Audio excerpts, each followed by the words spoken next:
그만큼 성경에 보면 역사에 관한 이야기들이 많이 나옵니다. 실제로 성경에는 역사책이 단권으로 많이 들어가 있기도 합니다. 구약 성경에서 실제 그 이스라엘 나라의 역사에 관해 기술하는 그 역사서가 오늘 읽었던 역대기가 있고 그 앞에 열왕기가 있어요. 열왕기하, 열왕기상, 역대상, 역대하 이렇게 역사책이 있습니다. 오늘 우리가 읽은 이 역대기는 이스라엘 백성이 범죄함으로 말미암아 바벨론으로 포로로 끌려갔다가 70년 이후에 돌아와 가지고 성전을 짓고 성벽을 재건하고 이스라엘 그 나라의 그 기틀을 다시 쌓는 그런 과정에서 기술되고 있는 역사책이라고 많은 학자들이 생각하고 있습니다. 그러면서 이 책이 아마 구약 성경 중에 제일 마지막에 기록된 성경 아닌가 그렇게 많이들 생각하고 계세요. 오늘 읽은 역대하 6장의 내용은 열왕기상에 보면 병행본문 내용이 비슷하거나 같은 그런 8장에 나오는 내용이기도 한데요.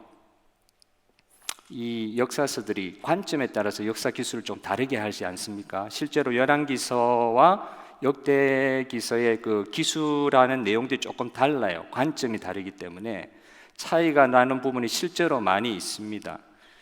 그런데 오늘 읽은 우리 솔로몬의 기도에 와서는요, 가만히 한번 살펴보시면 끝부분에 가서 조금 다른 내용이 나오긴 하지만 내용 자체가 다른 게 아니고 거의 기도의 내용들이 거의 차이가 없어요. 그냥 똑같은 그 본문을 가지고 온 실제 내용들이 아주 정확하게 이렇게 기록되어 있다고 볼 수 있습니다. 조금 더 자세히 읽어보면은 오늘 이 시간 우리가 이렇게 들은 이 솔로몬의 기도 내용은 여기에만 나오는 내용이 아니고요. 구약 전체로 보면은 레위기에도 나오고 신명기에도 나오고 출애굽기에도 나오고 이렇게 이제 모세오경의 율법서에 나타난 그 내용들을 그대로 기도에 녹이고 있어요. 그러니까 지금 갑자기 솔로몬이 만들어내는 기도문이 아니라 레위기, 신명기, 율법서에 있는 내용들을 그대로 인용하고 있는 기도문이라고 볼 수 있습니다. 율법서뿐만 아니라 뒤에 나오는 예레미야나 이사야 같은 선지자들의 그 내용들, 말씀의 내용들을 그대로 인용하고 그것을 기도의 내용으로 정리하고 있는 것을 볼 수 있습니다. 그러니까 오늘 우리가 읽은 이 솔로몬의 기도는 나라로 치면 구약의 그 이스라엘 나라의 기도의 요약, 이스라엘 백성의 기도의 요약이라고 볼 수 있을 정도로 아주 성경 전체의 내용들을 요약하면서 기도하는 것을 볼 수가 있어요. 사실 어제 읽었던 22절부터의 본문까지 포함해가지고 오늘 끝에까지 읽었던 42절까지 이 한 단락 좀 길다고 할 수 있는데 여기에 여러분 7개의 영어로 하면 if절이 있어요. if, when, 뭐뭐 한다며, 뭐뭐 할 때 이렇게 시작하는 기도들입니다. 한글로는 뭐뭐뭐 하거든 그 다음에 중요한 말이 나와요. 주는 하늘에서 들으시고 우리가 이렇게 기도하거든 주는 하늘에서 들으시고 거의 똑같은 패턴으로 7번이나 이 기도문에서 계속 이 패턴이 반복이 되고 있어요. 5번째 기도 제목이 이것입니다. 이방인들에 관한 기도 제목이거든요. 사실은 이스라엘 백성들의 국한된 기도 제목이라고 볼 수도 있을 것 같은데 웬걸요 이 기도의 중간에 가장 중요한 부분이라고 할 수 있을지 모르겠습니다. 이방인들에 관한 기도 제목이 있어요. 그러니까 이스라엘 중심으로 그 밖을 벗어나서 생각하지 못하는 세계관을 가지고 있었던 그 당시의 입장에서는 뒤에 이사야도 예언하고 예레미야도 예언하기는 하지만 이 솔로몬의 기도를 이사야가 54장에서 그대로 인용하는 듯한 내용들이 나오고 있어요. 만민이 기도하는 집 이런 내용이죠. 이방인에 대한 그 기도의 내용 말고는 첫 번째부터 7번째 그러니까 5번째를 제외하고는 전부 다 이스라엘의 백성의 범죄와 그 범죄를 그냥 놔두지 아니하시고 그러나 하나님께서 용서하신다. 이스라엘 백성의 범죄와 용서에 관한 내용을 기도의 제목으로 계속 반복하고 있는 것을 볼 수 있습니다. 긴 기도의 제목, 제법 많이 긴 기도의 제목인데 가만히 보니까요 제 나름대로 뭐 짧아야 우리가 기억하기 좋으니까 이 기도의 내용을 한 두 가지로 요약을 하라 그렇게 말씀하신다고 하면 저는 먼저 36절에 있는 말씀을 좀 보고 싶어요. 주께 범죄하지 아니하는 사람이 없사오니, 이런 말씀이 36절에 나오거든요. 주께 범죄하지 아니하는 사람이 한 사람도 없다. 하나님의 백성의 범죄에 관한 일반적인 평가, 이스라엘 백성이 누구는 범죄하고 누구는 범죄하지 않았다, 이런 이야기가 아니라 모든 사람이 범죄했다. 모든 사람이 범죄했다. 주께 범죄하지 아니하는 사람이 한 사람도 없다. 그리고 그 36절의 말씀에 근거하여 그렇게 끝나지 않고 30절의 말씀은 이렇게 설명하고 있습니다. 사유하시되, 이게 이제 용서하시되라는 말씀이에요. 사유하시되 각 사람의 마음을 아시오니 그의 모든 행위대로 갚으시옵소서. 주만 홀로 사람의 마음을 아십니다. 사람은 사람의 마음을 모르지만,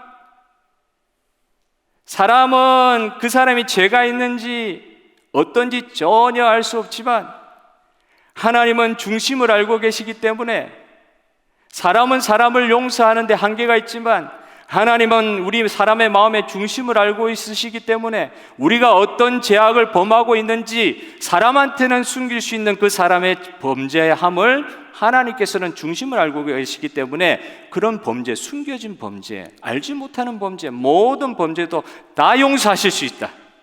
여러분, 그 하나님 믿습니까? 두 가지입니다. 모든 사람은 다 범죄하고 하나님은 우리 모든 사람의 모든 죄악을 다 용서하실 수 있는 하나님이시다. 그게 이 기도의 핵심이에요. 저한테 물어보신다면 그렇게 말씀드리겠다는 말입니다.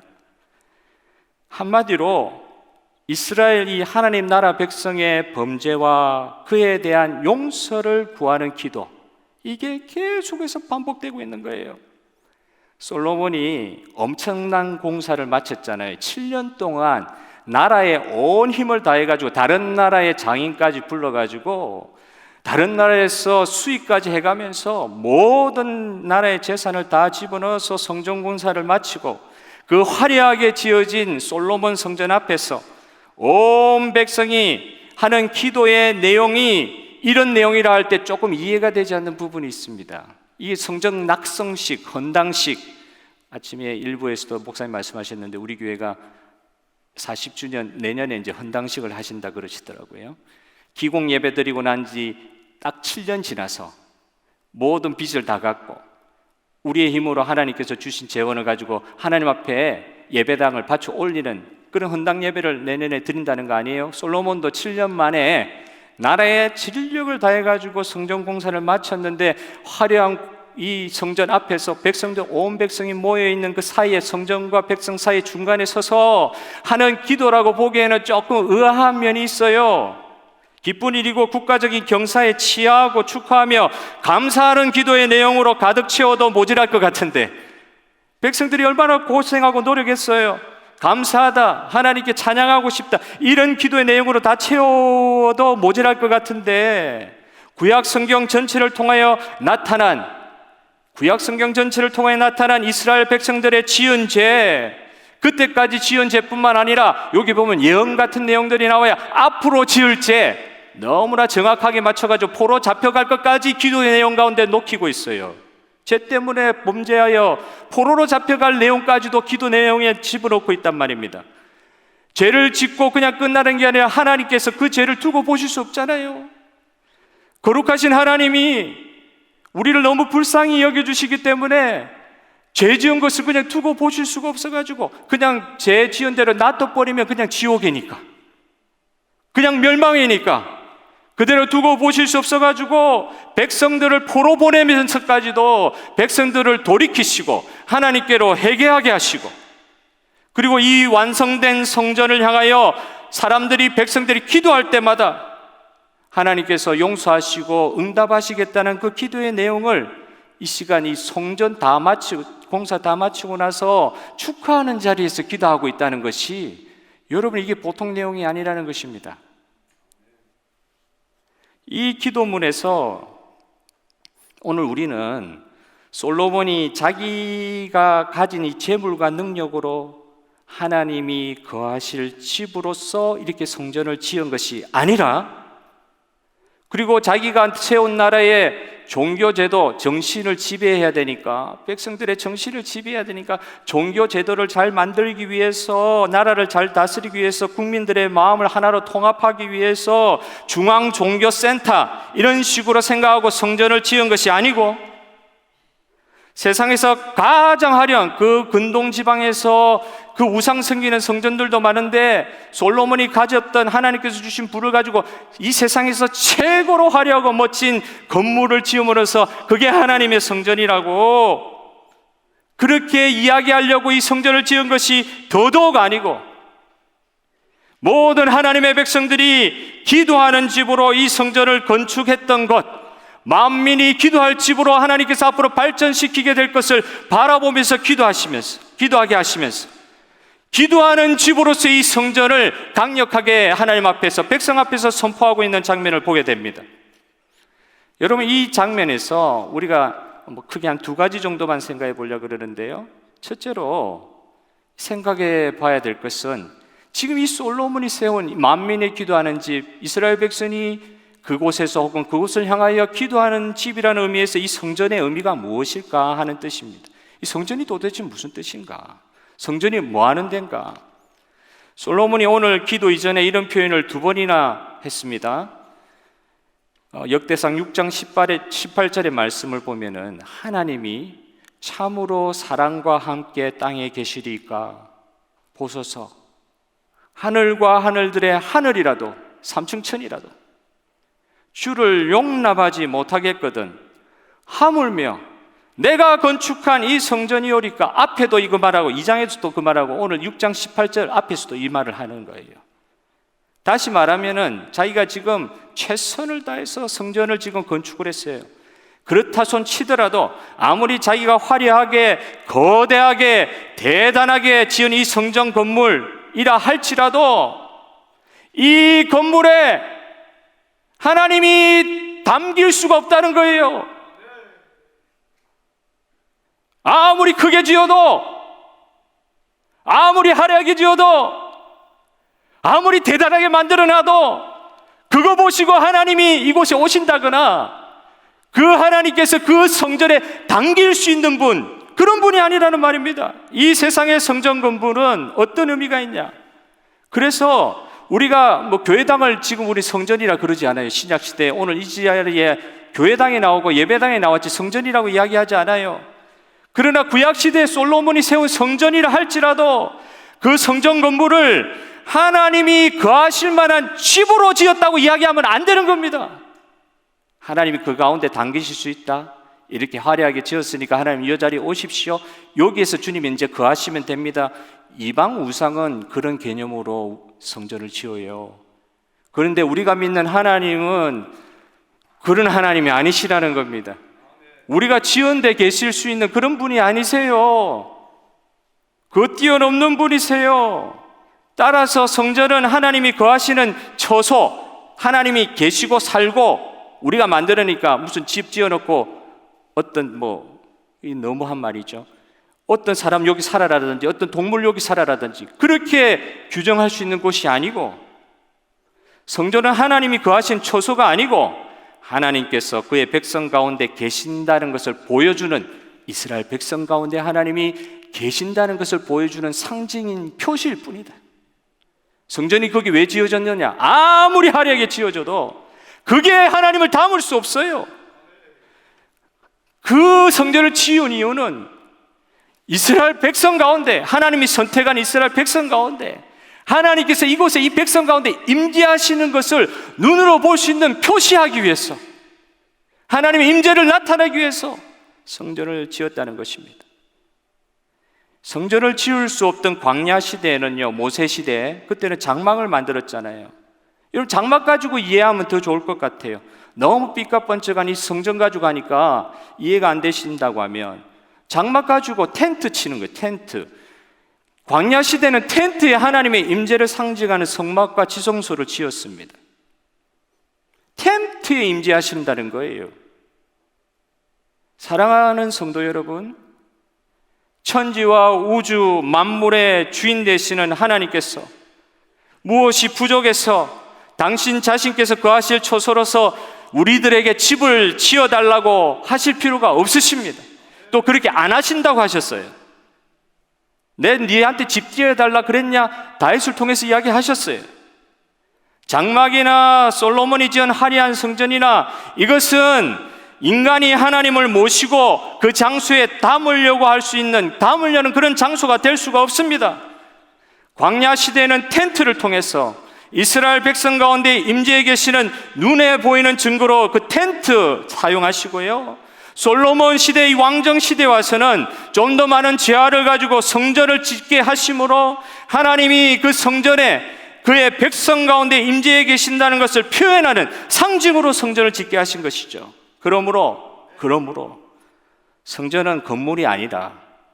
아무리 구약 시대를 할지라도 성전은 눈에 보이는 화려한 건물이 아니라 하나님과 그 백성들 간의 특별한 관계를 보여주는 상징이다. 하나님은 성전을 통해서 그의 백성과 어떻게 관계하는 걸 원하십니까? 가만 보니까 첫째로는 하나님은 그의 백성과 함께 하시기를 원한다. 이것을 성전을 통해서 보여주시는 것 같아요. 너희들 가운데 너희들과 함께 있기를 원한다. 내가 하늘에 있지만 오늘 기도에 7개의 기도 계속해서 나오는 단어, 주께서 이런 기도 들으시거든. 주께서 하늘에서 들으시고, 하나님 처소는 하늘이죠. 눈에 보이는 우리 이 만든 것이 있는 것, 그 정도의 우리 안에 담길 수 있는 하나님이 아니시다. 그 하나님은 그럼에도 불구하고 성전을 세우시고 장막 가운데 임재하신 이유는 그의 사랑하는 선택하신 백성과 함께 하시기를 원하신다는 걸 나타내시는 것 같고요. 둘째로 하나님은 그 성전을 통해서 그의 백성들이 하나님께 나오는 것, 접근하는 것을 허락하시는 거예요. 여러분, 구약시대에는 죄송한 말씀이지만 하나님 앞에 잘못 나갔다가는 대제사장도 즉사했습니다. 구약시대는 그랬습니다. 신약시대, 오늘 이 시대에 우리 예배드리고 있는데 만약 구약시대에 그런 걸 적용을 시키면 저는 오늘 이 자리에 나와 있을까? 아침에 샤워하기는 했지만 그 기준을 바로 적용했으면 누가 살아남을 수 있을까? 셋째로 이 성전에서 드리는 백성들의 기도를 응답하시겠다는 표시로 성전을 만들어 주셨다는 거죠. 함께 하시기를 원하시고 백성들이 그 성전을 통해서 하나님께 나오는 접근함을 허락하여 주시고, 그전에는 접근도 못했다는 말이에요. 그 다음에 그 성전을 향하여 그 성전에서 하나님께 올려드리는 그 기도에 응답하시겠다는 표시로 성전을 허락하여 주셨다. 그곳에서 하나님께서 그의 백성들과 관계하시기를 원하신다. 스탠리 게일이라는 사람이 이 성전, 솔로몬이 세운 성전을 어떤 식으로 표현했냐고 하면은 하나님의 백성이 하나님께 나아가기 위한 접근 허가증이 바로 성전이다. 이 허가증이 없으면은요, 하나님 백성이라 할지라도 하나님 앞에 나가지 못하는 거예요. 성전을 세워 주셨기 때문에 성전을 통해서 제사하게 하시고 예배드리게 했기 때문에 백성들이 그 성전 예배를 통해서 하나님 앞에 나아갈 수 있었다는 것이죠. 접근 허가증이 바로 이 성전이다. 우리가 하나님을 믿는다고 할 때, 우리가 예수님을 믿는다고 할 때, 이런 말씀을 제가 그렇게 쉽게 드릴 수 있을지는 모르겠지만, 가만히 제가 인생 살면서 몇 년 살지도 않았지만 예수님 믿어오면서 저는 또 모태신앙이잖아요. 그러니까 이 하나님을 믿는다, 예수님을 믿는다고 할 때 너무 좀 쉽게 생각하는, 우리 아이들도 보면 이게 이제 모태신앙의 한계가 좀 보입니다. 너무 이제 교회 문화에 익숙해 살다 보니까 하나님 앞에 나아가는 걸 너무 쉽게 생각하는 거예요. 오늘 이 예배가 저와 여러분의 이 땅에서 드리는 마지막 예배라고 드린다고 하면 그저 쉽게 그렇게 우리가 예배당에 나왔다 이 정도 표현할 수 있는 게 아니겠죠. 너무 쉽게 생각하는 것이 이 왜 이랬느냐, 하나님이 진짜 어떤 분이신지 잊을 때가 좀 많은 것 같아요. 너무 은혜 시대에 살다 보니까 사람은, 이 인간은 이 세상에 죄가 들어온 이후로부터는요, 하나님께로 나갈 수 있는 존재가 아닙니다. 죄송한 말씀인데, 죄가 이 땅에 들어오고 나서부터는 그냥 자기가 나가고 싶다 그래가지고 하나님 앞에 나갈 수 있는 존재가 아닙니다. 죄가 들어온 이후로부터는 하나님이 내가 만나고 싶다고 언제나 막 만날 수 있는 그런 분이 아니셨습니다. 무당들이 귀신들을 막 부르면서 홀령제 하잖아요. 홀령. 귀신들 부르면서 홀령식을 하면 그렇게 만날 수 있고 신접하고 그런 식의 하나님이 아니십니다. 무당처럼 뭐 부르면 오는 그런 귀신 아니십니다. 하나님은 좀 더 쉽게 생각하면요, 좀 더 쉽게 생각해 보자고요. 우리가 힘 있는 사람, 우리가 무슨 문제가 생겼어요. 누군가 권력 있는 사람, 힘 있는 사람이 한마디만 해줘도 이 문제 해결될 것 같은데, 그 힘 있는 사람, 우리 문제를 해결할 만한 권력을 가지고 있는 힘 있는 사람을 우리가 만나려고 마음 가진다고 해가지고 만날 수 있습니까? 못 만나지 않습니까? 내가 힘들다고 그 순간에 내가 힘들면 대통령한테 전화하면 대통령이 달려옵니까? 수상이 만나자고 하면 만나줍니까?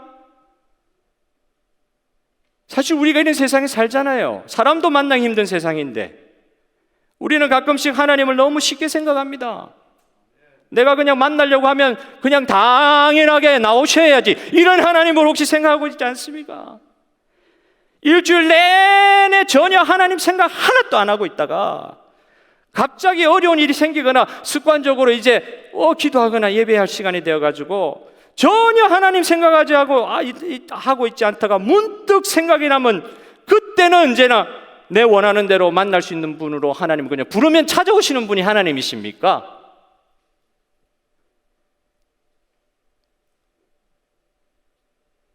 진짜 죄가 들어온 이후로는 사람은 하나님을 만날 수가 없었어요. 그냥 죄 가운데 살다가 죄 가운데 죽는 것입니다. 구약의 이 솔로몬 성전은요, 그나마 전혀 만날 수 없었던, 하고 싶다고 해도 대화할 수 없었던, 관계를 맺을 수 없었던 그 전지전능한 하나님을 사람들이 만날 수 있도록 허가하신 접근 허가증이었다. 그 사람의 말이 이런 뜻인 거죠. 하나님 아무 때나 만날 수 있는 게 아니다. 허가증이 있어야 된다. 그런데 허가적으로 만들어주신 그 성전도 얼마나 제한적이었는지요. 저번에도 말씀드렸듯이 성전 안에 성소가 있고 지성소가 있는데, 지성소는 하나님의 법궤가 있는 하나님 임재를 상징하는 곳인데, 그곳은 이스라엘의 단 한 명 대제사장의 1년에 한 번만 들어갈 수 있는 곳이었어요. 성전 만들어 놨다고 해가지고 하나님의 어미한 지성소의 자리에 핏뿌리로 들어가지, 백성을 대표해서 핏뿌리로 들어가는 거거든요. 그것도 1년에 딱 한 번. 아무나 못 들어갑니다. 그리고 언제나 들어갈 수 있는 게 아닙니다. 이방인들은 아예 이방인 뜰에서 머물러서야 했어야 됐어요. 구약시대는. 우리가 이방인 아닙니까? 여러분, 사실 우리가 이 시대에 너무 은혜 시대에 살다 보니까 우리가 믿는 하나님이 어떤 분인지에 대한 그 감각을 잊어버리고 살 때가 많은 것 같습니다. 하나님이 우리를 초월하시는 분이시다. 전지전능하시다. 우리가 막대할 수 있는 분이 아니다. 우리가 믿는 하나님은 우리 인간에게 매여 있을 수 있는 분이 아닙니다. 이 하나님의 초월성에 대해서 이 영적인 감각이 좀 열려야 신앙생활을 그나마 좀 잘할 수 있을 것 같아요. 저를 보니까 그래요. 그게 안 열리니까 하나님 막대하는 거예요. 내 편한 대로 하나님 믿으려고 그러는 거예요. 그게 눈이 안 열리니까 기도를 해도 기도 들어주든지 말든지 나하고 비슷한 하나님의 초월성에 대한 영적 감각이 묻어지니까 신앙생활 하는 데 있어도 심각한 폐해가 생기더라고요. 천지의 주인이신 하나님, 우리가 믿는 하나님은 천지의 주인이신 하나님, 유일한 하나님, 이걸 우리가 너무 쉽게 이야기하다 보니까 이게 너무 쉬운 표현같이 되어버렸는데, 감히 말하기 어려운 단어란 말이죠. 구약시대의 율법서들을 성경에 필사하는 이 서기관들은 하나님이란 이름을 발음도 못 붙여가지고 아도나이 이랬다고. 이 발음을 못해가 야훼라는 것도 하나님 표현하는 관계적인 표현의 야훼도 발음이 어떤지 아는 사람이 아무도 없어요. 그 이름 함부로 이야기할 수 없어가지고 그러니까 밑에 자음만 떼가지고 발음하는데 그게 진짜 발음이 뭔지 아무도 몰라요. 그 단어 하나만 나오면 그때 나올 때마다 씻으러 가가지고 씻고 와가지고 필사하고 씻고 와가지고 또 필사하고. 그러니 얼마나 시간이 오래 걸렸겠습니까? 성경 하나 필사하는데. 이 솔로몬의 성전은 우리 사람들로 하여금 어떤 것이 접근 허가증이 왔는데 조금 다른 말로 하니까 하나님께서 이 성전을 통해서 이제 가까이 다가와도 된다. 나의 백성들아, 이제는 이 성전을 짓게 하시면 장막 짓게 하셨을 때도 마찬가지입니다. 그 장막 성전 지었고 하나님께서 하시는 말씀은 이제는 너희들 나의 백성들아 나에게 가까이 다가와도 된다. 두려워하지 마라. 가까이 다가와도 된다는 이 접근 허가증이란 말이시죠. 초월하시는 하나님이 오늘 우리들 가운데 내재하시겠다, 다른 말로 임재하시겠다는 그 선포입니다.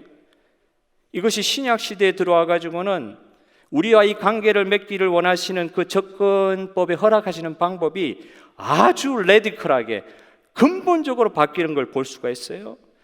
한마디로 말씀드리면 예수 그리스도께서 우리를 위해서 직접 성전이 되어 주셨습니다. 할렐루야. 그래서 예수님이 정말로 우리 믿음에 단 한마디 우리가 내려놓고 죽으라 그런다면 단 한마디 뭐 할래? 그러면 예수 그리스도, 그 단어 하나만 외칠 수밖에 없는 거예요. 예수님이 접근 허가증이 되어 주시는데 당신의 이 육신으로 성육신한 이 몸을 죽이시면서까지 제사하시면서까지 영단번으로 바치시면서까지 그를 통하여 하나님 앞에 나아가는 모든 성도들에게 무제한적인 접근 허가증을 예수 그리스도를 통하여 허락하여 주신 줄 믿습니다. 예수님이 성전에 들어가는 열쇠가 직접 되어 주셔가지고 열쇠를 우리한테 만들어 주셔가지고 어떤 열쇠냐? 이 열쇠만 있으면 문 따고 들어갈 수 있는 거예요. 예수 그리스도의 이름으로 문 따면 들어갈 수 있도록. 히브리서 4장 14절 16절에 우리에게 있는 대제사장은 우리의 연약함을 동정하지 못하실 리가 아니요 때를 따라 돕는 은혜를 얻기 위하여 은혜의 보좌 앞에 담대히 나아가게 하시는 예수 그리스도, 지성소에 날마다 나아갈 수 있는 권리를 허락하여 주셨다는 겁니다.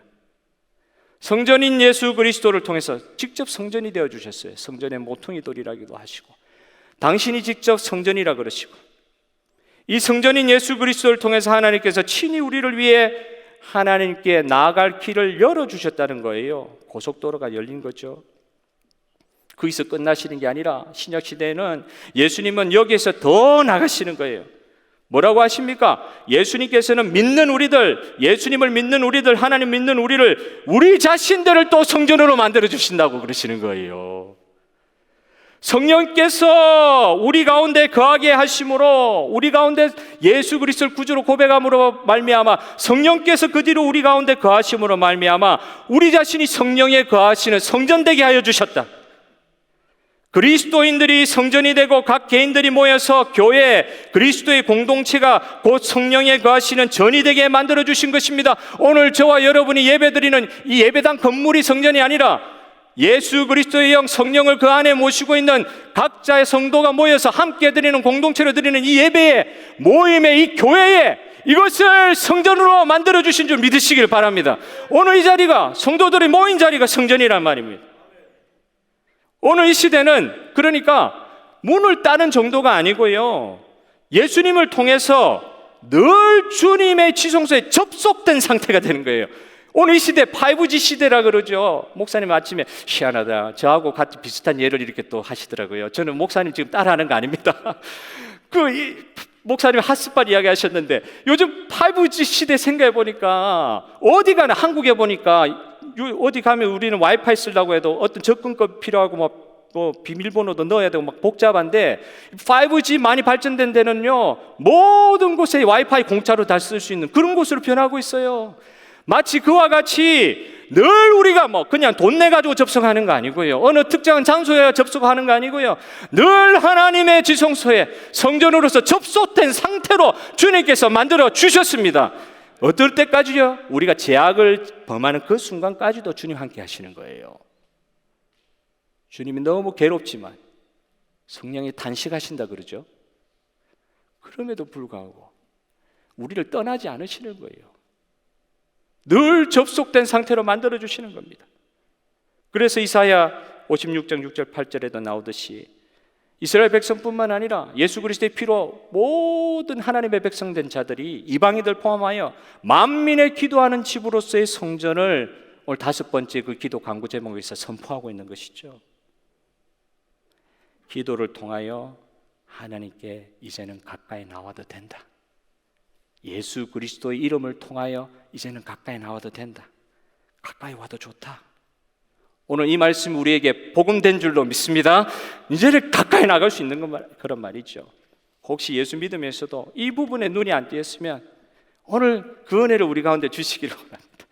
함부로 나갈 수 있는 하나님이 아니신데 예수 그리스도를 통하여 놀라운 은혜를 받았습니다. 우리가 죽었다 깨어나도 체험할 수 없는 은혜를 지금 누리고 있습니다. 예수님 때문에 그 하나님을 섬길 수 있는 특권 받은 것입니다.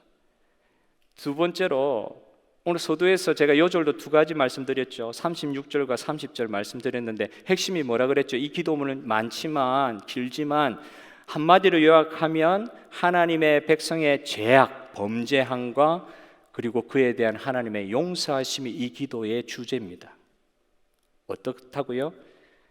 범죄할 이스라엘 백성, 과거에도 그랬고 미래에도 이렇게 될 것이다. 하나님 다 알고 계신다는 거예요. 그 하나님 백성이랄 때도 범죄하고 죄악 가운데 머무를 것이지만 하나님의 백성을 하나님께서 그렇게 홀로 놔두시, 그렇게 죄 가운데 죽도록 놔두시지 못한다. 하나님이 답답해서, 하나님이 괴로워서 그렇게 못하십니다.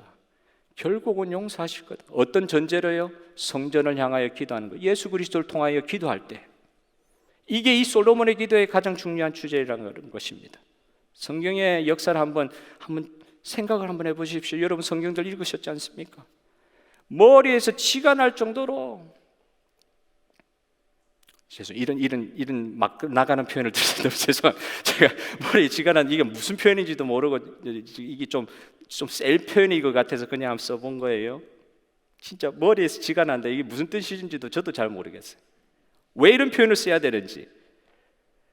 삼류 드라마도 이런 드라마가 없습니다. 거룩한 책 성경에 나와 있는 이스라엘 백성들이 보여주었던 그 역사의 기술 내용이란 게 한국에서 보는 아침 드라마, 삼류 드라마, 그거보다 훨씬 더 황당한 내용들로 가득한 역사입니다.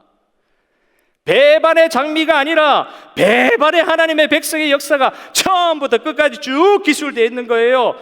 그런데도 하나님은 그 이스라엘 백성을 보시고, 하나님 진짜 아무것도 없으신 것 같아요. 마음에 이거 뭐 어떻게 표현할지 모르겠어요. 하나님, 그런 백성들을 보시면서도 너희를 내 백성으로 삼고 나는 너희의 하나님이 되리니 출애굽기의 그 관계 맺으심을 절대 포기하지 아니하시고, 이스라엘 백성들이 아무 대책 없이 죄악 가운데 쓰러져 있는 순간이라도 그건 못 놔두시고 다시 결혼식 하자 그러고 다시 재혼식 하자 그러시고, 하나님께서 베풀어 주신 분에 넘치는 의식, 결혼식도 베풀어 주시고 언약식도 해 주셨음에도 불구하고, 그럼에도 불구하고 이스라엘 백성들은 정말 너무나도 쉽게 그 결혼식에서 했던 약속과 의무를 무참히 짓밟고 깨뜨리는 사건을 성경 창세기부터 요한계시록까지 끊임없이 반복하고 있다는 거예요. 어느 정도지?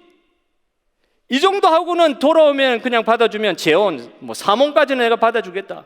그럼 거기서 끝나야 되잖아요. 하나님은 못 끝내시는 거예요. 못 끝내시는 하나님을 우습게 봤는지 몰라도 성경의 역사는 처음부터 끝까지 배반의 역사예요.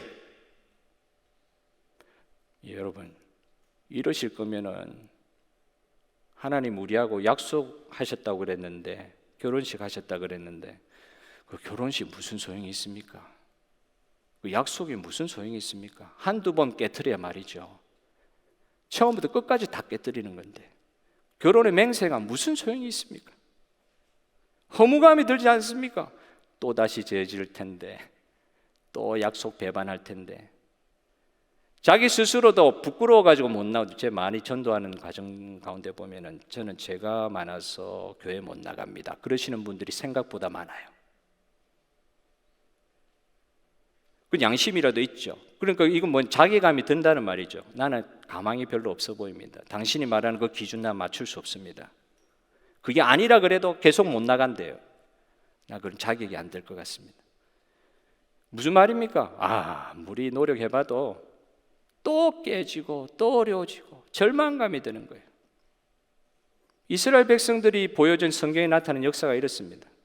여러분, 이스라엘 백성들만 그렇습니까? 이스라엘 백성들만 그렇습니까? 우리는 어떻습니까? 예수 믿는 우리는 어떻습니까? 절망이다 이런 노래가 있는지 모르겠는데 곡절을 절망이다 뭐 이렇게 노래할 수 있을 것 같아요. 절망이다, 절망이다 노래가 있으면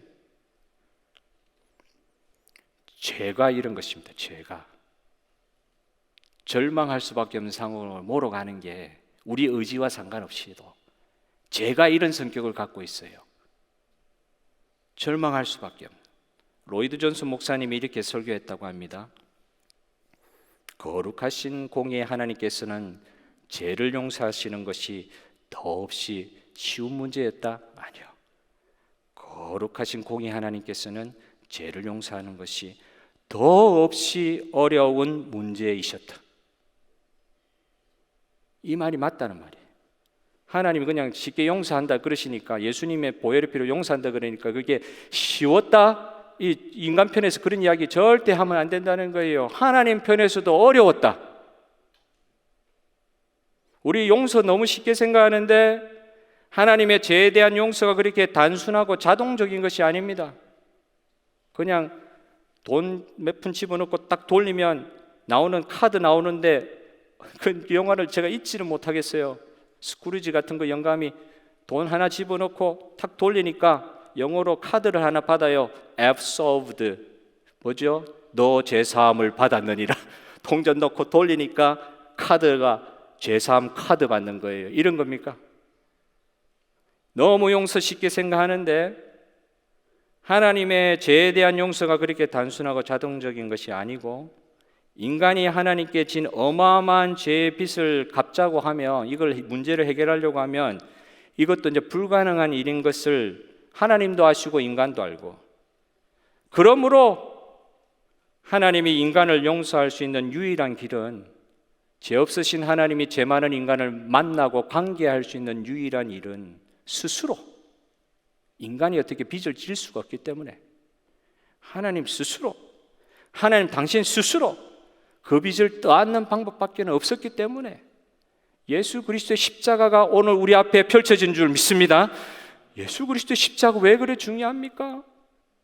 사람이 하나님께 나아갈 수 있는 방법이 없기 때문에 하나님이 스스로 문제를 해결해 주시는데, 다른 방법도 아니고 자기 자신이 죽겠다는 거예요. 하나님이신 그분이 죽었다는데 이게 하나님께 이것도 쉽다 이렇게 이야기하면 안 됩니다. 하나님께도 어려운 일이었다. 인간과 약속하신 관계 맺으신 하나님께서 그 약속을, 하나님이 인간하고 약속을 안 맺으셨으면 이런 일이 없었습니다. 아담과 하와가 범죄하기 시작할 때부터 최초의 언약을, 아담 언약부터 이제 주시는 거잖아요. 약속을 또 하시는 거예요. 그 죄 많은 인간 데리고 와가지고 억지로 또 결혼식 하자고 그러시는. 그래 또 관계 맺으시는. 그 아담 때부터 시작돼가지고 그 언약이 한 번으로 끝나지 않고 역사상 여러 번 예수 그리스도의 은혜 언약에 이르게 될 때까지 그 결혼식을 여러 번 하시는 가운데, 약속을 안 하셨으면 이렇게 안 하실 텐데 약속을 하셨기 때문에 하나님께서 하신 그 약속을 깨지 않기 위해서 얼마나 스스로 대가를 치르시면서 하나님께서 지금까지 오셨는지요. 하나님께서 구원을 이끌어 오셨습니다. 저와 여러분이 선택해가지고, 예수님을 선택해가지고 구원받은 게 아니고요, 하나님께서 당신이 스스로 하신 약속을 스스로 깨지 않으시기 위해서 지금까지도 우리를 불쌍히 여기시고 붙들고 계신 거예요. 우리 교회를 지금까지도 붙들고 계신 줄 믿으시길 바랍니다. 뭐 때문에? 우리가 열심히 해가지고 잘해가지고? No way. 그럴 수가 없습니다. 또 깰 건데요. 또 잘못할 건데요. 어떻게 유지할 수 있습니까? 우리 열심히 하면 된다고요. 다시는 이런 죄 안 짓겠습니다. 그런 회개 기도가 통령이 될 수나 있습니까? 경험해보지 않으셨습니까? 다시는 죄 안 짓겠습니다. 그게 회개 기도가 아닙니다.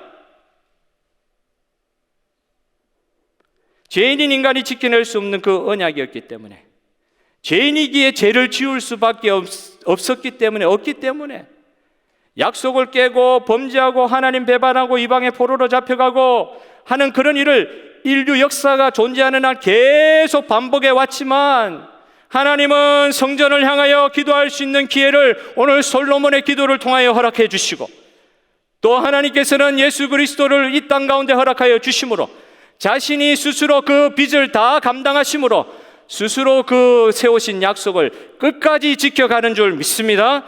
여러분 자신은 못 믿으셔도 하나님의 약속은 믿으시기를 바랍니다. 우리 믿음이 아닙니다.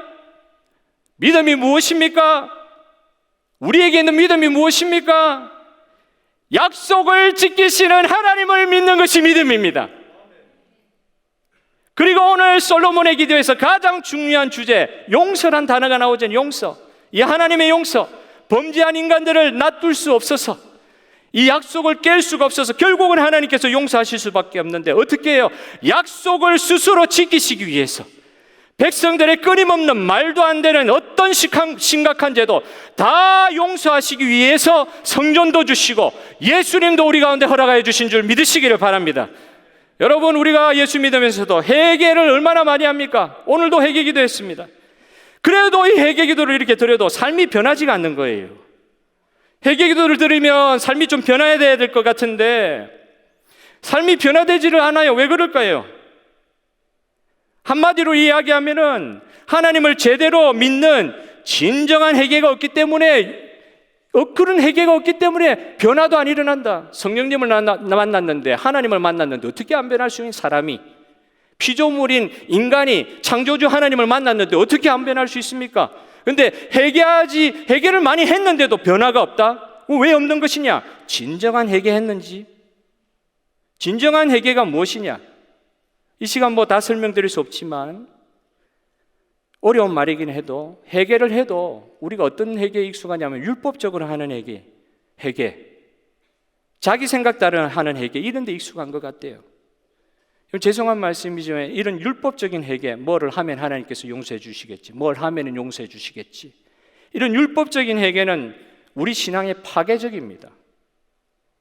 율법주의가 파괴적이듯이 율법적으로 회개하는 거 우리 신앙을 정말 병들게 할 가능성이 많습니다. 율법적인 회개는 뭐가 율법적인 회개냐? 그리스도 예수를 통하여 저와 여러분이 완전한 용서를 받았다는 사실을 믿지 않는 게 율법적 회개예요. 여러분, 오늘 저와 여러분이 다 죄를 가지고 이 자리에 와 있습니다. 그러나 우리가 거룩하신 하나님 앞에 나아갈 수 있는 이유는 어떤 회개를 드렸기 때문에요? 그리스도를 통하여, 그리스도 예수를 통하여 우리 하나님께서 우리에게 완전한 용서를 해주셨기 때문에 지금 주님 앞에 예배의 자리로 나아갈 수 있는 것입니다. 그걸 믿어야 된단 말이에요. 진짜 회개는 뭐냐? 그리스도께서 나의 모든 죄를 진짜 완전하게 용서해 주신다는 그 사실을 믿는 게 진정한 회개라는 것입니다.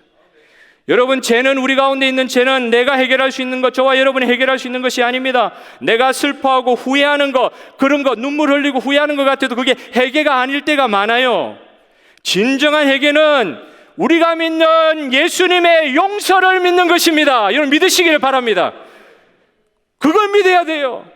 아니면 우리 주님 앞에 나가지 못해요.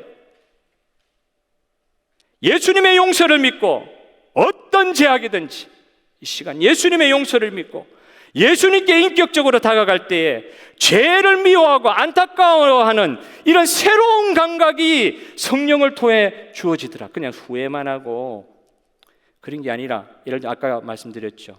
네, 하나님, 다시는 이런 죄 짓지 않겠습니다. 이게 바른 회개 기도라고 보기 어렵고요. 어떤 식으로 기도해야 될까요? 예수님의 입장으로 기도하는 거로 바꿨으면 좋겠어요. 나는 또 죄 지을 수밖에 없고 죄인입니다만 예수님을 내가 마음을 아프게 했습니다. 주님 나를 용서해 주옵소서. 이런 식으로 기도해야 될 것 같아요. 내 다시 죄 안 짓겠습니다. 이게 됩니까? 죄를 미워하고 안타까워하는 새로운 감각, 성령께서 주시는 감각이란 말이에요. 전에는 죄 지어도 쾌락이에요. 재밌어요. 그런데 예수 그리스도의 입장에서 나 안에 있는 죄를 생각하다 보니까 이 죄 자체에 대해서 미워하고 죄를 안타까워하는 그런 마음을 하나님께서 부어주시는 거죠.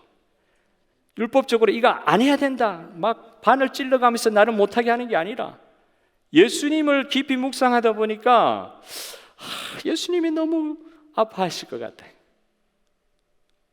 내가 예수님 때문에 이렇게 하면 안 되는데 죄 자체에 대해서 미워하고 안타까워하는 마음이 막 한스러운 마음이 생기는 거죠. 죄 지을 수밖에 없는 연약함이 있으면서도.